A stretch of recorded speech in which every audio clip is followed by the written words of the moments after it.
এখনো কিন্তু দুদক সাংবিধানিক প্রতিষ্ঠান নয়।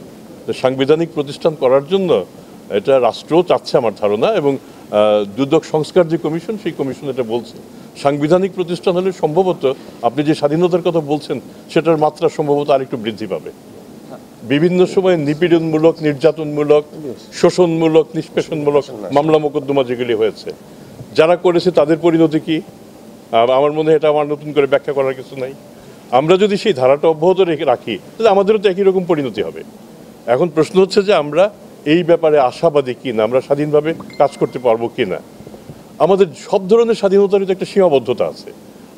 আমাদের যতটুকু স্বাধীনতা আছে আমরা চেষ্টা করে যাব এর মধ্যে যতটা ভালোভাবে, যতটা নিরপেক্ষভাবে কাজ করা যায় আমরা কাজ করে যাব। যে অভিযোগগুলি আসছে তার অধিকাংশই সত্য। আমার মনে হয় এর চেয়ে খোলামেলা আর কি বলবো। এবং আমাদের চেষ্টা করা দরকার যাতে আমরা যারা সেবা গ্রহণ করছেন এবং যারা সেবা দিচ্ছেন তারা কিন্তু একই মানুষ। এক ধরনের লোক ঘুষ চাচ্ছেন, আরেক ধরনের লোক ঘুষ দিচ্ছেন। কাজেই এই আন্দোলনটা হতে হবে, ঠিক আছে আমি ঘুষ দেবো না, দেখি কতদিন আমাকে আটকে রাখতে পারে। তাহলে কিন্তু খুব সহজে আপনি ঘুষগ্রহীতাকে আপনি আইডেন্টিফাই করতে পারেন, এবং ঘুষগ্রহীতাকে একটা সময়ে তাকেও তার রণভঙ্গি দিতে হবে। দুর্নীতি দমন কমিশন আমরা কতগুলি বিধিবদ্ধ আইনের মাধ্যমে কাজ করি, তা আমাদের কাজের একটা সীমাবদ্ধতাও আছে, এটাও স্বীকার করতে হবে। যেমন খুনের মামলার বিচার তো আমরা করতে পারি না। হয় আমরা কিন্তু আবারও বলি, আমরা কিন্তু দুর্নীতির মামলা দেখি।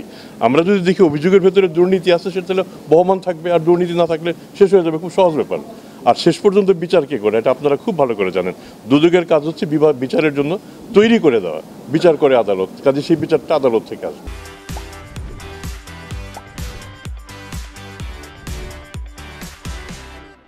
আমরা চেষ্টা করব, আমি পাবনার খুব প্রশংসা করি এই কারণে যে পাবনা সবসময় একটা প্রতিবাদী জেলা, এবং এই প্রতিবাদটা দুর্নীতির বিরুদ্ধে আরও বেশি হওয়া উচিত, যাতে পাবনাটা শেষ পর্যন্ত একটা দুর্নীতিমুক্ত জেলা বাংলাদেশের অন্য জেলার আগে হয়।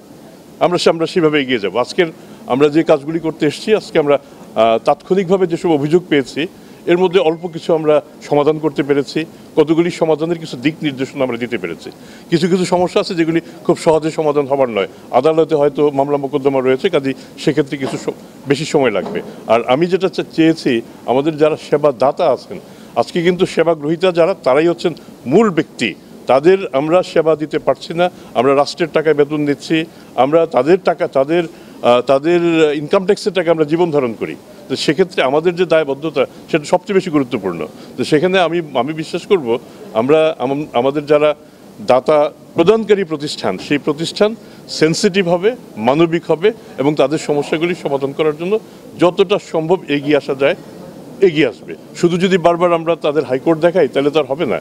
অনেক কাজ আছে যেগুলি আমরা একটু পদ্ধতির সামান্য একটু বাইরে গিয়েও সম্পন্ন করতে পারি। তো কাজে আমি চাচ্ছি যে এই সমস্যাগুলি যাতে আমরা খুব দ্রুত শেষ করতে পারি। পাবনা একটা ভালো জেলা, এবং ভালো জেলা হিসেবে আমি বরাবর পাবনার প্রশংসাই করতে চাই, এবং এটাও চাই যে সবাই দেখুক পাবনা দুর্নীতি মুক্ত হবার প্রশ্নে অন্যান্য জেলার চেয়ে এগিয়ে।